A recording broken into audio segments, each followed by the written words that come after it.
Hello friends, हम सभी लोग एक स्थायी जीवन चाहते हैं। क्या आप जानते हैं तत्व भी स्थायित्व चाहते हैं? आश्चर्यचकित? आइए देखते हैं तत्व इसे कैसे प्राप्त करते हैं। अध्ययन करना है संयोजकता और संयोजी कोश। अपने अष्टक विन्यास को पूर्ण करने के लिए परमाणु की प्रवृत्ति और एक परमाणु और एक आयन की संयोजकता की गणना।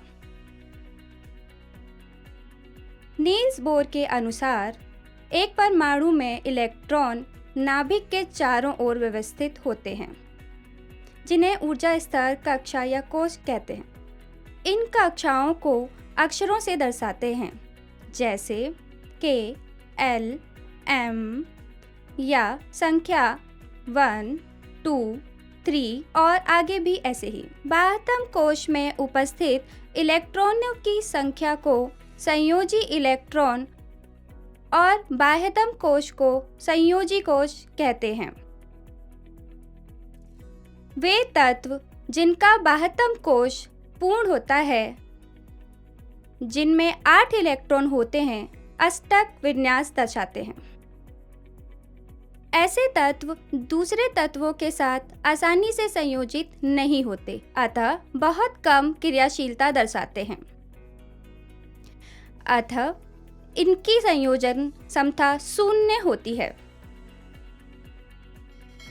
इसके अलावा तत्व जिनका संयोजी कोश अपूर्ण होता है, अपना अष्टक विन्यास पूर्ण करने के लिए समान या अलग परमाणुओं के साथ संयोजित होते हैं। एक परमाणु की दूसरे परमाणु से संयोजित होने की क्षमता संयोजकता कहलाती है। तत्व अन्य तत्वों के साथ इलेक्ट्रॉन त्याग कर, ग्रहण करके या साझा करके संयोजित होते हैं। उदाहरण के लिए सोडियम का इलेक्ट्रॉनिक विन्यास क्रमशः 2, 8, 1 और ऐसे ही क्लोरीन का 2, 8, 7 है। सोडियम के लिए 7 इलेक्ट्रॉन ग्रहण करने के बजाय 1 इलेक्ट्रॉन त्याग कर अपना अष्टक पूर्ण करना आसान होता है, जबकि क्लोरीन के लिए 7 इलेक्ट्रॉनों को त्यागने के बजाय 1 इलेक्ट्रॉन ग्रहण करके अष्टक पूर्ण करना आसान होता है। एक परमाणु द्वारा स्थायित्व प्राप्त करने के लिए त्यागे गए या ग्रहण किए गए इलेक्ट्रॉन की संख्या उसकी वैद्युत संयोजकता कहलाती है, जो कि सोडियम और क्लोरीन के लिए 1 है। अब 2 क्लोरीन परमाणु जिनका इलेक्ट्रॉनिक विन्यास 2, 8, 7 है, एक दूसरे की ओर बढ़ते हैं। आप देख सकते हैं प्रत्येक क्लोरीन परमाणु को अपना अष्टक पूर्ण करने के लिए 1 इलेक्ट्रॉन की आवश्यकता है। इस स्थिति में इलेक्ट्रॉन को ग्रहण करने या त्यागने के अतिरिक्त दोनों क्लोरीन परमाणु 1-1 इलेक्ट्रॉन साझा करते हैं। इलेक्ट्रॉन युग्म की संख्या जिसे परमाणु अष्टक पूरा करने के लिए साझा करते हैं, सहसंयोजकता कहलाती है, जो क्लोरीन के लिए 1 है। इस प्रकार अष्टक को पूरा करने के लिए ग्रहण, त्याग या साझा किए गए इलेक्ट्रॉनों की संख्या हमें तत्व की संयोजन क्षमता के बारे में बताती है, जो कि संयोजकता होती है। आइए अब परमाणु की संयोजकता की गणना करते हैं। सर्वप्रथम उन तत्वों का अध्ययन करेंगे जिनकी संयोजकता 4 से अधिक है। फ्लोरीन परमाणु पर विचार करते हैं, जिसका परमाणु क्रमांक 9 और इलेक्ट्रॉनिक विन्यास 2, 7 है। इस प्रकार फ्लोरीन में 7 संयोजी इलेक्ट्रॉन होते हैं। इसकी संयोजकता की गणना करने के लिए संयोजी इलेक्ट्रॉन की संख्या 8 से घटा दी जाती है, अतः फ्लोरीन की संयोजकता 1 है। ऑक्सीजन परमाणु के लिए परमाणु क्रमांक 8 और इलेक्ट्रॉनिक विन्यास 2, 6 है। इसकी संयोजकता 8 - 6 = 2 द्वारा दी जाती है।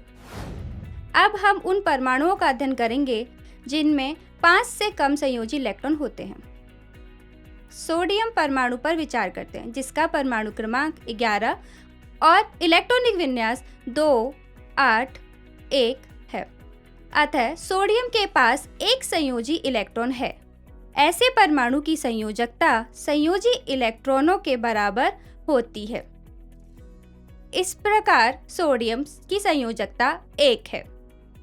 यहाँ ध्यान देना चाहिए कि सोडियम और फ्लोरीन दोनों की संयोजकता 1 है, लेकिन सोडियम एक इलेक्ट्रॉन त्यागा है, जबकि फ्लोरीन अपने अष्टक को पूरा करने के लिए एक इलेक्ट्रॉन ग्रहण करता है। इसीलिए सोडियम की संयोजकता धनात्मक और फ्लोरीन की संयोजकता ऋणात्मक होती है। अब देखते हैं आयनों की संयोजकता की गणना कैसे करते हैं। धनात्मक आवेश वाले आयनों को धनायन कहते हैं। कुछ धनायन के उदाहरण हैं Na+, CO2+, Al3+ आदि। अतः इनकी संयोजकता क्रमशः +1, +2, +3 है। ऋणात्मक आवेशित आयनों को ऋणायन कहते हैं। ऋणायन के कुछ उदाहरण हैं Cl-, O2- आदि। अतः इनकी संयोजकता क्रमशः -1 और -2 है। परमाणुओं का वह समूह जिसमें आवेश होता है उसे बहुपरमाणुक आयन कहते हैं। उदाहरण के लिए NH4+, SO4 2-, PO4 3- आदि। इनकी संयोजकता क्रमशः +1, -2 और -3 है। सारांश। अब तक हमने अध्ययन किया है बाह्यतम कोश में उपस्थित इलेक्ट्रॉनों की संख्या को संयोजी इलेक्ट्रॉन कहते हैं और बाह्यतम कोश को संयोजी कोश कहते हैं। अपूर्ण रूप से भरे संयोजी कोश वाले तत्व अपने इलेक्ट्रॉनों को ग्रहण करके, त्याग कर या साझा द्वारा अष्टक पूर्ण करने की प्रवृत्ति रखते हैं। एक परमाणु की दूसरे परमाणु के साथ संयोजन की यह क्षमता ही संयोजकता कहलाती है। अब तक आप संयोजकता और संयोजी इलेक्ट्रॉनों को समझ चुके हैं, लेकिन रासायनिक सूत्र लिखने के लिए इसका उपयोग कैसे करते हैं? क्या आप सूत्र लिखने के लिए नियमों का एक सेट उपयोग करते हैं? Keep imbibing. We believe in you.